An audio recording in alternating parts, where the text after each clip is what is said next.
Usually when we think about glass, there is this very specific, deeply ingrained set of physical rules that we all just implicitly accept. Right, totally. I mean, from the time we are kids holding a drinking glass, we learn that glass is rigid, it's hard, and most importantly, if you try to bend it, it shatters. Yeah, it's a completely binary state. Exactly. It's either a solid, perfectly transparent window, or it is 1,000 incredibly dangerous pieces all over your kitchen floor. It's arguably one of the most fundamental physical expectations we have as human beings. The entire atomic structure of traditional glass, like the way the silicon dioxide molecules lock together, Right. it's designed for compressive strength, not tensile flexibility. We've been trained for thousands of years to handle it carefully, precisely because it just does not yield. It breaks. But then you step into the world of modern mobile engineering, and suddenly those fundamental rules of physics are just being completely rewritten. Oh, absolutely. It's wild. We're looking at a landscape where glass is being told to fold in half like a piece of construction paper. And honestly, when you stop and really think about the mechanics of that, it is absolutely mind-bending. It is the absolute definition of pushing materials science to the brink. You're taking a brittle crystalline lattice and just forcing it to act like rubber. Yeah. The localized stress you put on those molecules right at the fold is just staggering. Well, welcome to this deep dive. Today, we are focusing on something that has been the tech world's biggest open secret for, the better part of a decade. Finally. Right. It's finally becoming a tangible reality. Yeah. We are talking about the highly anticipated, heavily rumored Apple foldable iPhone. The iPhone Fold, as everyone is calling it. Exactly. Slated for late 2026. And our mission today is to sift through a massive, truly massive stack of global tech sources. We have so much material here. We do. We've got supply chain leaks out of Foxconn, detailed analyst reports, highly technical patent filings, and even macroeconomic forecasts about global silicon supplies. Right. We are going to separate the hype from the reality. And there is a phenomenal amount of hype. When Apple enters a new hardware category, the rumor mill just goes into absolute overdrive. Oh, always. But the reality underneath all that noise, like the actual engineering compromises and the market strategies, is arguably even more fascinating than the rumors. And here is why you, listening right now, need to care about this, even if you aren't planning to drop thousands of dollars on a brand new first-generation phone. And we will definitely get into exactly how many thousands later. Oh, we will. But even if you aren't buying one, this device represents the biggest form factor shift in mobile technology in over a decade. Yeah, it's not just a new phone. Right. Yeah. This single device is going to dictate the future of software design. It's going to completely upend global market pricing for premium hardware, and it's going to fundamentally change how we interact with information. It really is a paradigm shift. So let's unpack this. Starting with the design paradigm itself. We are talking about folding glass and bending physics. The fun stuff. The consensus across all of our sources, from Bloomberg to supply chain analysts like Ming-Chi Kuo, is that Apple is going with a book-style horizontal fold. Right. They are completely bypassing the clamshell flip phone style that some other manufacturers have really leaned into. Which is a very deliberate and I'd say very telling strategic choice. The clamshell style, devices that fold vertically into a little square and flip open to a regular phone. Like the old razors. Exactly. That's mostly an exercise in making a regular phone more pocketable. It's about nostalgia and convenience. Yeah. But the book-style design, opening like a novel, that is all about expanding utility. You're taking a device that works perfectly well as a narrow phone on the outside, and you're opening it up to reveal a sprawling tablet on the inside. It's a productivity play, not just a fashion statement. 100%. And the rumored dimensions we have are wildly specific. We're looking at an inner flexible OLED display of around 7.7 to 7.8 inches. Which is huge. To give you context, that is basically the exact territory of an iPad mini, but folded right into your pocket. Incredible. And on the outside, you have a 5.3 to 5.5 inch cover display with a 4.3 aspect ratio. But the thing that keeps jumping out at me, like a thing that almost breaks my brain when I read these reports, is the obsession with thinness. Oh, the measurements are absurd. The leaks say this device will be 9 to 9.5 millimeters when closed. Now, a standard iPhone is around 8 millimeters, so folded in half, this thing is just a tiny bit thicker than a normal phone. Right. But when it's open, we are looking at an astonishing 4.5 to 4.8 millimeters thick. And to achieve that kind of impossible thinness, The internal architecture has to be completely reimagined. The materials have to be incredibly robust. What are they using? Well, sources indicate a combination of aerospace-grade titanium and aluminum for the external frame. But the truly fascinating part, the actual holy grail of the foldable industry, is the hinge and the inner screen. Okay. Apple is reportedly utilizing an ultra-thin flexible glass, or UTG as it's known in the industry, but they're pairing it with something called a metal stress dispersion plate underneath it. Okay, I need to stop you there. A stress dispersion plate. Yeah. Because I'm picturing trying to bend a thick phone book versus bending a single sheet of paper. Obviously, the paper bends easily. Yeah. But even if you make glass as thin as paper, it still wants to snap. Exactly. How does a metal plate stop the glass from shattering? That is exactly the right question to ask. Yeah. When you fold glass, even UTG, which is literally thinner than a human hair, you are dealing with two types of forces. Okay. The outside of the curve is experiencing tensile stress. It's being stretched. The inside of the curve is experiencing compressive stress, so it's being squished. Right, standard physics. Right. And all of that mechanical kinetic energy concentrates entirely at the very apex of the fold. If you just leave the glass unsupported, that localized stress exceeds the tensile strength of the silicon bonds, and bam, it shatters. So the plate fixes that. Yes. The stress dispersion plate is this micro-engineered layer of flexible metal that physically bonds to the back of the UTG. Oh, I see. When the glass bends, the plate acts as a structural shock absorber. It takes that concentrated kinetic energy at the fold and forces it to spread outward, dissipating the stress across a much larger surface area. It effectively stops the UTG from snapping. That is brilliant. It's almost like wearing a bulletproof vest. That's a great way to put it. The vest doesn't stop the kinetic energy of the bullet from existing. It just spreads that energy across your entire chest so it doesn't pierce one specific spot. Exactly. And that dispersion plate ties directly into the hinge mechanism itself, right? Because the reports point to Apple utilizing a liquid metal or amorphous metal alloy for the hinge. Yes, they do. Now, I know liquid metal sounds like the villain from Terminator 2, but what does amorphous metal actually mean in this context? It is a massive leap in metallurgical engineering. So most metals we interact with every day, like aluminum or titanium, have a crystalline atomic structure. Okay. If you look at them under a microscope, their atoms are arranged in very neat, rigid, repeating grid patterns. When you bend a crystalline metal repeatedly, those grids start to develop microscopic fractures along the fault lines. Which is metal fatigue, right? Exactly, metal fatigue. Eventually it snaps. Amorphous metals are entirely different.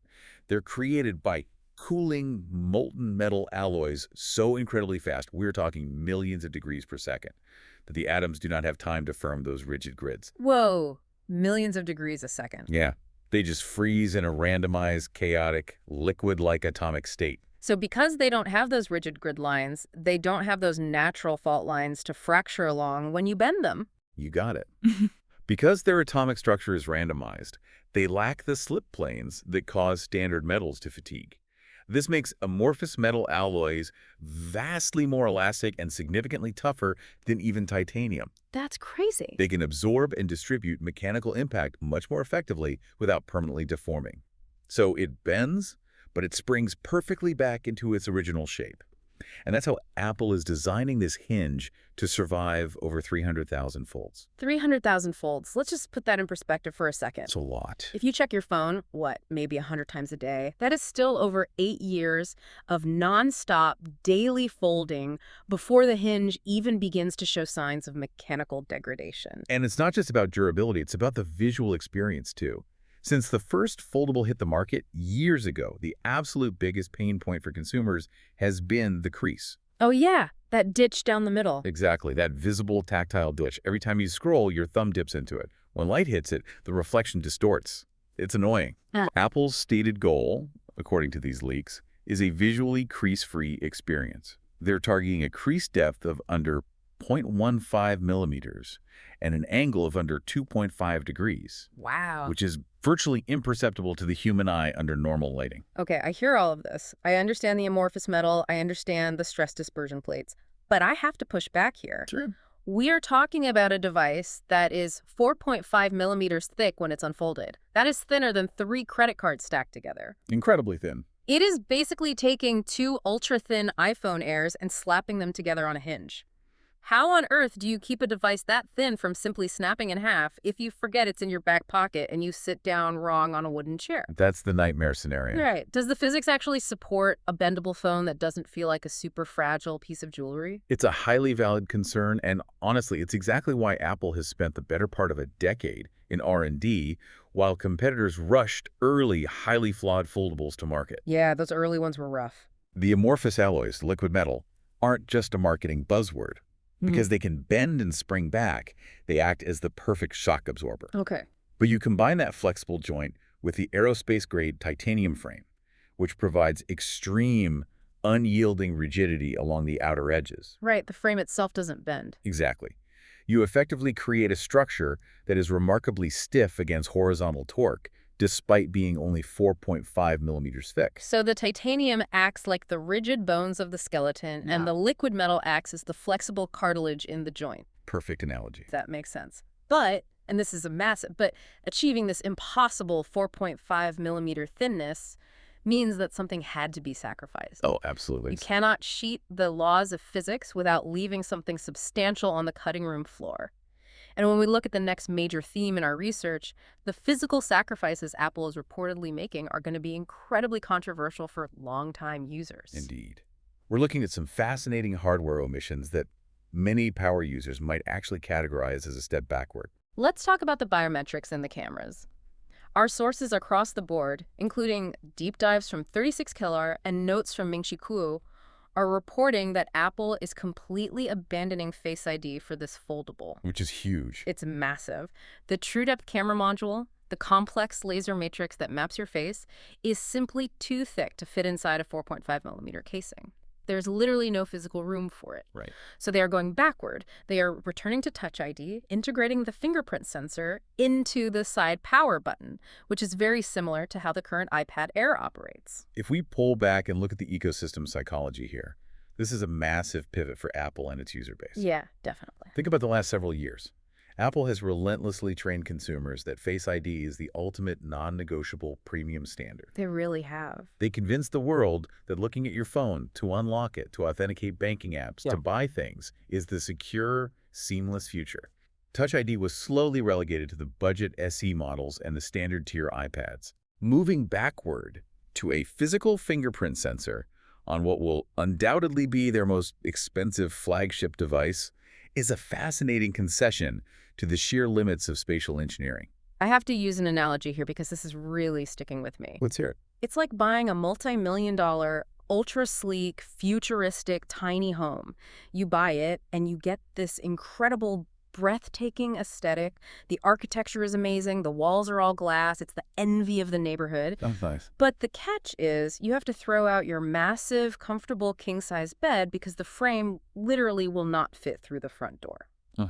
Okay. In this scenario, Face ID is that bulky, comfortable furniture. And the thing is, Face ID isn't just a basic camera. I think people forget how it actually works. It's very complex. It's practically a miniature Xbox Connect sensor crammed into your phone. It is a flood illuminator, an infrared camera, and a dot projector that physically shoots tens of thousands of invisible lasers onto your face to read the 3D depth. You simply cannot bend those complex optics or shrink that laser emitter into a space thinner than a number 2 pencil. That is a perfect way to visualize it. The focal length required for those optical sensors physically demands depth. You cannot compress light. Right. And it's not the only piece of hardware getting tossed out because of this space constraint. The camera system on the back of the phone is taking a very noticeable hit as well. Which hurts. The supply chain leaks strongly point to only a dual rear camera setup. So 48 megapixel main lens and a high-resolution ultra-wide lens. They're entirely dropping the physical telephoto lens, meaning no high-end optical zoom. Which again is wild because the telephoto lens has been the defining marquee feature of the Pro-tier iPhone lineup for years. Yes, it's their main selling point. Every keynote, they spend 20 minutes talking about the optical zoom, but just like the Face ID module, they don't have the physical depth for the periscope lenses required for it. Exactly. A periscope lens literally uses a prism to bend light 90 degrees so the sensor can sit sideways inside the phone, giving the lens more room to travel. Right. But even laying sideways, it needs a minimum thickness that a 4.5 millimeter frame cannot provide. When you are trying to balance a massive 5400 to 5500 milliamp hour battery, which, by the way, is absolutely necessary to power a nearly 8-inch screen all day, Yeah, that screen needs juice. you're dealing with a brutal zero-sum game inside a chassis that thin. Every single cubic millimeter taken up by the battery chemistry is a millimeter you cannot use for advanced lenses or facial recognition lasers or a larger vibration motor. So it's all battery. They're managing to pack this massive power source in by splitting the battery into two distinct ultra-thin cells, placing one in each half of the phone. That layout leaves literally zero room for anything else. There is a really interesting rumor about the inner camera, though. Oh, the under-display one. Yeah. To keep that massive 7.8-inch inner display looking like a perfect uninterrupted canvas, sources suggest a potential 24-megapixel under-display camera. Basically, a camera hidden beneath the pixels of the screen itself, so there's no hole punch cutout. Which looks amazing when done right. But looking at all these compromises, the loss of Face ID, the loss of the telephoto lens, I really have to push back and ask about the consumer mindset. Okay. Will power users actually accept this? Will they happily accept missing out on top-tier cameras and seamless facial recognition when they are paying absolute top-tier luxury prices entirely for the novelty of a folding screen? This raises a very important, almost philosophical question about what the word premium actually means to a consumer in the year 2026. Right. For the last decade, premium was defined almost exclusively by having the absolute best traditional camera array. Yeah. Whoever had the most megapixels and the longest zoom won. True. But is that definition shifting? Is premium now defined by having an expansive 7.8-inch productivity canvas that magically folds up and disappears into your pocket? That's the gamble. Apple is making a massive multi-billion-dollar bet that the raw utility of that massive screen, the ability to view spreadsheets, edit video timelines, and read documents without squinting, will heavily outweigh the loss of the telephoto lens and Face ID.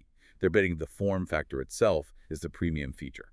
And to be fair, while the cameras might take a slight hit to accommodate the physical design, the internal brain of this device, the silicon running this show, is getting an unprecedented supercharge precisely to handle that massive tablet-sized canvas. Oh, the processing power is insane. Let's move deeper into the hardware. Let's look at the engine room of this foldable. Yes, the sheer processing power required to run a device that transitions seamlessly between a 5-inch screen and an 8-inch screen while maintaining hundreds of background processes is staggering. What are the specs we're seeing? The sources confirm that the device will be powered by the incredibly advanced 2-nanometer TSMC A20 Pro chip, backed up by a massive 12 gigabytes of RAM. 12 gigs of RAM.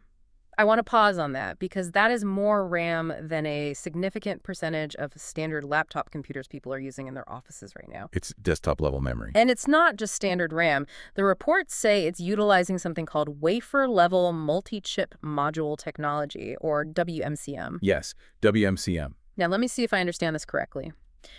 Traditionally, if you look at a computer motherboard, the processor chip, the graphics chip, and the RAM memory are all physically separate components. Correct. They have to communicate with each other over microscopic copper wires etched into the board. And even though electricity moves fast, traversing those physical microscopic distances creates tiny bits of latency, electrical resistance, and most importantly, it generates heat. Exactly right. Am I right in understanding that WMCM basically takes the RAM and bakes it directly onto the exact same microscopic block of silicon as the processor itself, so the data basically doesn't have to travel at all? You have grasped the fundamental concept perfectly. Yes. By directly integrating the RAM onto the exact same silicon wafer as the CPU and GPU, you are reducing the physical distance that the electrons have to travel from millimeters down to nanometers. That's a huge difference at that scale. It is. It drastically reduces latency, meaning the processor doesn't have to wait for data to arrive from a separate memory bank. Yeah. But the most critical benefit here, exactly as you pointed out, is thermal efficiency. Because of the heat. Yes. Pushing electrons across external copper traces requires power and generates heat. On-die silicon routing requires a fraction of that power. It generates significantly less heat and uses significantly less battery. Which, bringing it all back to the design paradigm, is absolutely crucial when you only have 4.5 millimeters of total physical space to dissipate heat. There's nowhere for the heat to go. Right. You don't have room for large graphite thermal pads or vapor cooling chambers. The chip has to run impossibly cool on its own. And speaking of saving space, on the connectivity side, we are looking at Apple's second-generation in-house C2 baseband modem, with absolutely no physical SIM card slot. Easem. It is 100% eSIM, which frees up even more internal cubic millimeters and vastly improves the water resistance of the device. Yeah. But, the hardware, the 2-nanometer chips, the WMCM RAM, that is only half the story. The software is where things get really complex and honestly a little bit contradictory. Right. The sources highlight that the iPhone Fold will run on iOS 27, which will be heavily optimized for a folding form factor. Okay. It's going to feature iPad-like multitasking capabilities. We're talking true split screens where you can run 2 apps side by side, floating windows that you can drag around, and persistent left-side navigation bars when the device is fully unfolded. Okay, here is where I am genuinely confused, and I need to ask you about the strategy here. Sure. If this device looks like an iPad mini when it's open, if it has a screen the size of an iPad mini and it multitasks with split screens and floating windows exactly like an iPad, why is Apple stubbornly keeping it on iOS? It's a great question. Why not just put iPad OS on it? Are they deliberately crippling the software of their most advanced device to protect their actual physical iPad sales? Or is there a genuine, deeply technical reason to keep this classified strictly as a phone? What's fascinating here is the incredibly delicate, high-stakes tightrope Apple has to walk with their entire product ecosystem. Yeah. Technically speaking, from a pure hardware perspective, running the full version of iPadOS on this device would be entirely feasible given the A20 Pro chip and 12 gigs of RAM. It has the horsepower. Plenty of it. In fact, the multimodal AI tasks that Apple is heavily pushing, like chatting with a complex AI travel planner on one half of the screen, while a full 3D rendered topographical map renders on the other half, demand this exact hardware setup. The hardware is begging for a tablet operating system. So why not do it? Because Apple's entire multi-trillion-dollar product strategy relies heavily on distinct device identities. If the foldable iPhone runs iPadOS, it doesn't just compete with the iPad mini, it completely cannibalizes it overnight. Right. I mean, why would anyone ever buy the tablet if the phone in their pocket is literally running the exact same software with the exact same capabilities? It renders the standalone tablet obsolete. Precisely. Apple has an extensive history of artificially walling off features to preserve their product matrix. I mean, they kept basic calculator apps off the iPad for over a decade. Oh, that drove me crazy. By keeping the foldable on iOS 27, even a heavily modified version of it, Apple maintains the psychological and marketing boundary that this is, first and foremost, a phone. Ah. It is a phone with incredibly expanded visual capabilities, but it is not a tablet that happens to make phone calls.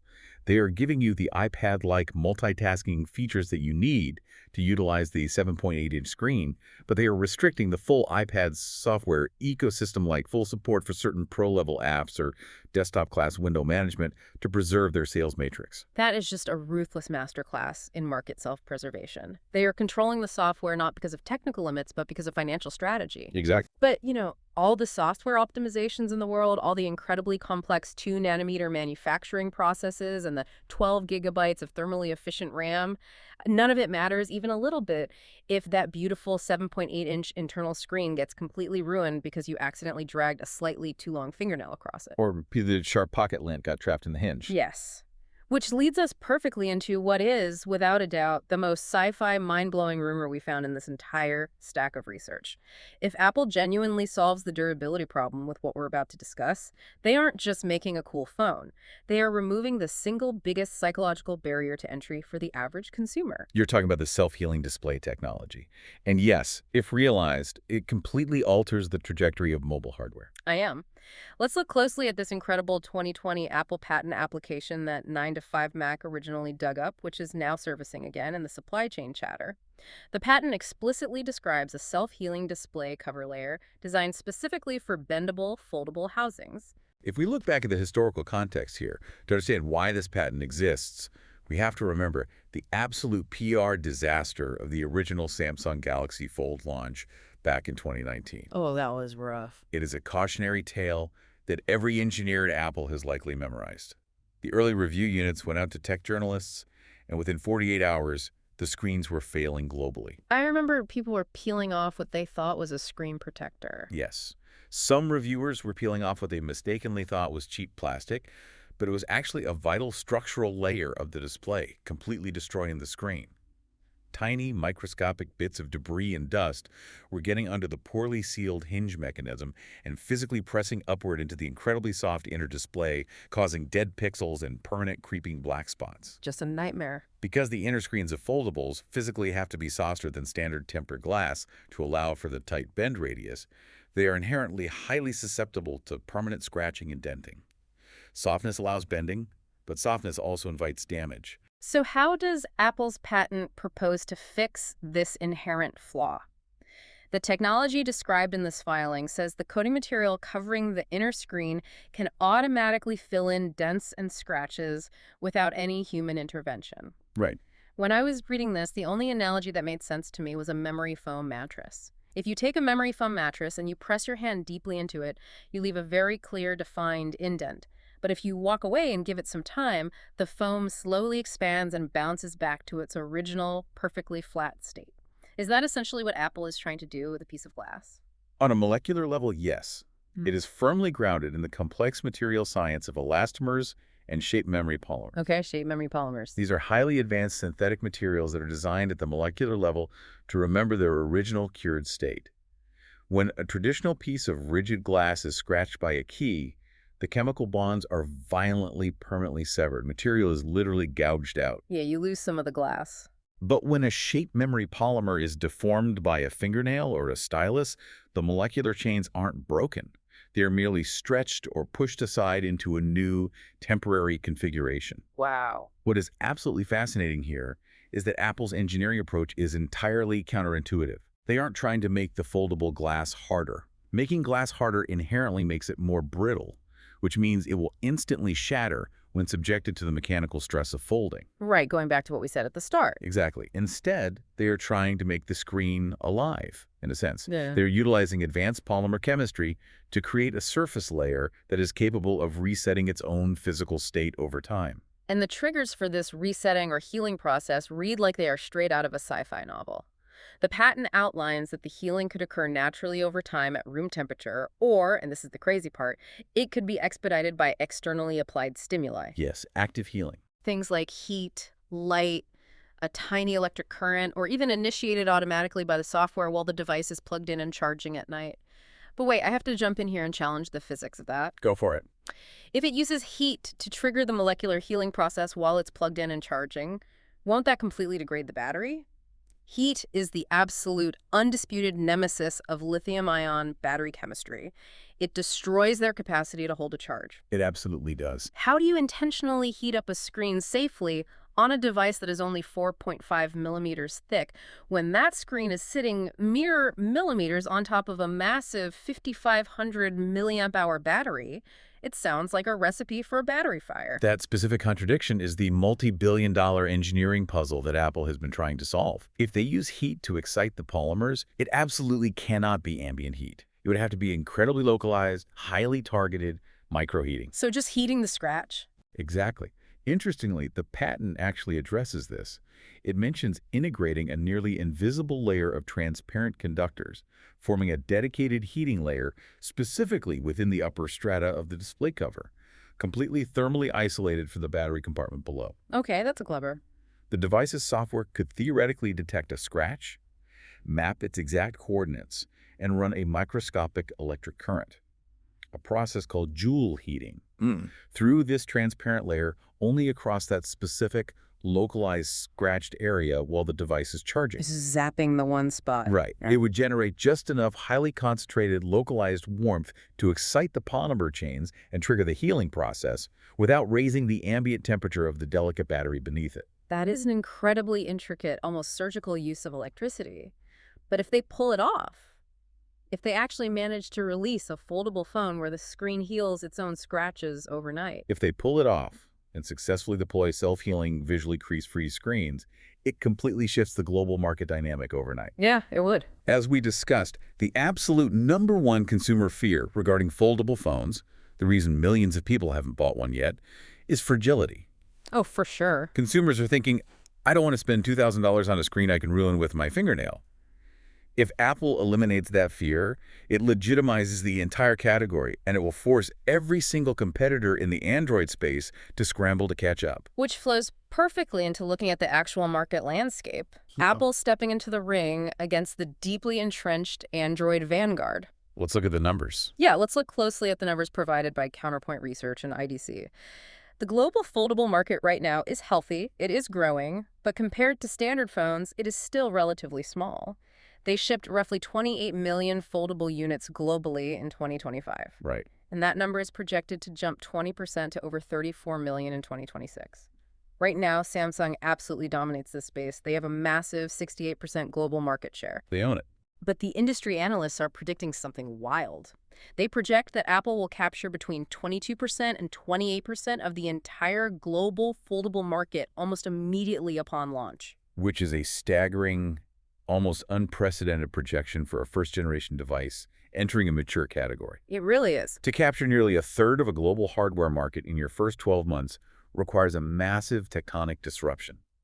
And competitors are acutely aware of this. They are bracing for impact. Samsung isn't just going to roll over. No, Samsung isn't just standing still and waiting to be attacked. They are aggressively launching the Galaxy Z Fold 8. They are prepping a brand new wide fold design specifically to counter Apple's rumored wider aspect ratio. Oh, interesting. And they are even heavily rumored to be releasing a massive 10-inch trifold device.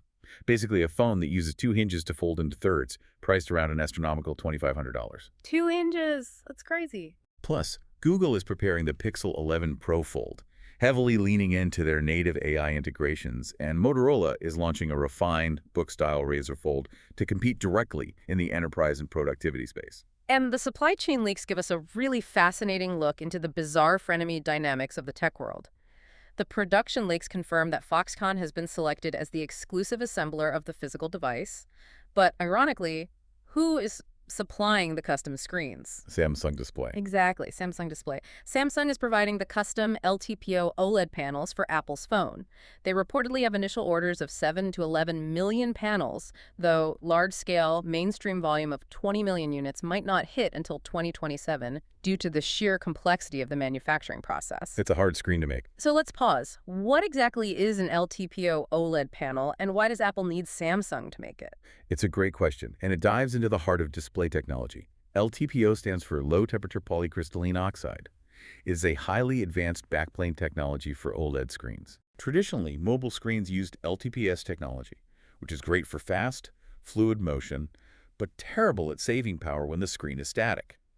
Then there was IGZO technology, which is incredibly power efficient for static images, but struggles with fast motion. So LTPO is the best of both. LTPO is the holy grail that combines both. It allows the screen to dynamically shift its refresh rate from a super smooth 120 times per second when you are scrolling, all the way down to just 1 time per second when you are looking at a static photo. Oh, wow. This variable refresh rate is absolutely vital for a foldable phone.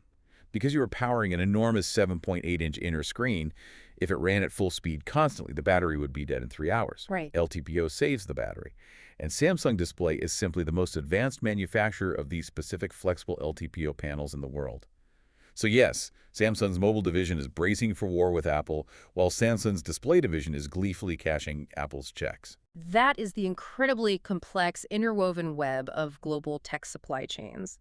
But looking at Apple's overarching market strategy, they are playing their classic, time-tested playbook here. They always do. Apple is rarely, if ever, the first to market with a new form factor. They were not the first company to make an MP3 player, they were not the first to make a touchscreen smartphone, and they certainly weren't the first to make a smartwatch. Never first. But their goal is never to be first. Their goal is to be the definitive turning point of the category. They sit back, they watch others, like Samsung, take the early risks, make the massive public mistakes, figure out the complex hinge mechanics, and test the consumer appetite. Will someone else do the beta testing? Exactly. Then, after years of observation, Apple enters with a highly polished, heavily ecosystem-integrated device that redefines the standard. But I'm looking at this incredibly competitive landscape, and I have to ask a hard question here. Apple is walking into a party 5, maybe 6 years late. The Android foldable space is mature. Is the sheer overwhelming force of the Apple logo and the iOS ecosystem really enough to steal a third of Samsung's massive pie overnight? Or are these analysts vastly underestimating how loyal foldable Android users have become to devices like the Z Fold series? Because of the software. Yeah, because Samsung users have had years to get used to Samsung's specific, highly customized multitasking software. Their stylus support, their intricate floating window management, which is incredibly robust. Will they really jump ship? It is a completely valid skepticism. But to understand the analyst projections, we have to look closely at where that 22% to 28% market share is actually going to come from. Okay, where is it coming from? It is almost certainly not coming from diehard Samsung Z Fold users switching to Apple.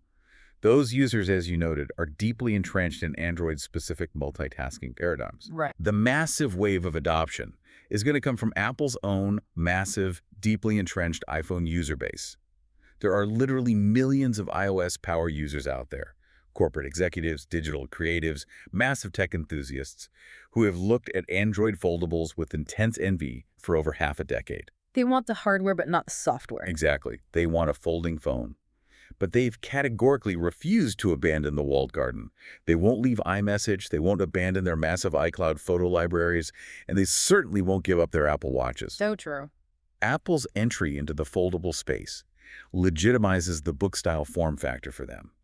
It transitions the category in their minds from a quirky, niche Android experiment into a mainstream Apple-certified productivity flagship. It unlocks years of massive pent-up demand within their own deeply loyal walled garden. Okay, that makes perfect sense. It's not a hostile takeover of Android users. It's an ecosystem expansion. They are finally giving their own users the toy they've been begging for. But all of this grand market dominance, all of these millions of units sold and massive market share projections relies on one very crucial, very fundamental thing. Everyday people actually being able to afford the phone. Ah, yes. The price. Which brings us to the final and, frankly, most jaw-dropping, eye-watering part of our research today, the price tag, and the hidden global macroeconomic crisis that is relentlessly driving it up. Yes. We absolutely need to talk about the global memory crisis and what I call Apple's $2,400 upper limit pricing experiment. Let's lay out the raw, terrifying numbers from the Tom's Guide and 36 Good reports first. The expected retail price for the very first generation foldable iPhone is staggering. We're looking at a baseline entry-level starting price of between $1,999 and $2,400. For the base model. And if you are a power user who wants the 1 terabyte storage model, you might be paying up to $2,900 before taxes. To put that into perspective for the listener, you could easily buy a high-end, professionally spec'd MacBook Pro laptop for that exact same price. It's wild. But to understand why the price of a phone is so astronomical, we have to look far beyond Apple's traditional, admittedly high-profit legends, and we have to look at the massive macroeconomic context provided by the IDC reports. Right, because 2026 is projecting to see the absolute biggest global crash in total smartphone shipments in over a decade. They're projecting a drop of 12.9% down to 1.12 billion units shipped globally. Which is a massive contraction. And the vital thing to understand here is that the cause isn't a lack of consumer interest. It's not that people don't want to buy new phones. The cause is a massive, systemic, global DRAM memory chip crisis. Exactly. And if we connect this to the much bigger picture of the global tech industry, it is entirely 100% about the explosion of artificial intelligence. Of course it is. The massive sprawling AI data centers being aggressively built globally by companies like Google, Meta, Microsoft, and OpenAI require truly unimaginable amounts of high-speed memory to process their large language models. Right, because those models are huge. These AI models have hundreds of billions of parameters. Just to load an AI model into a server so it can answer your questions requires terabytes of incredibly fast memory. These tech giants are absolutely devouring the global supply of DRAM memory chips.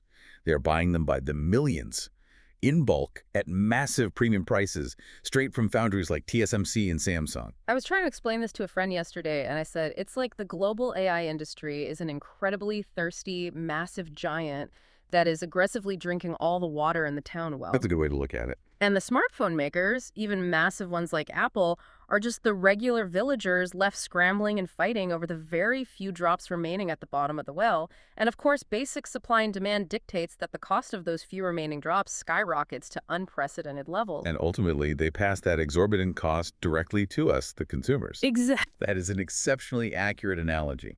The silicon fabrication lines that produce mobile LPDDR memory for smartphones are the exact same fabrication lines that these AI companies are booking years in advance for their server memory. So they're directly competing for factory time. Yes. And as a direct result of this supply crunch, the sub-$100 cheap Android market in developing nations is practically dying out entirely because it is physically impossible to build and sell a cheap phone for a profit when raw memory component costs are this high. Wow, so the low end just disappears. Consequently, the global average smartphone price across all brands is hitting a record high of $523.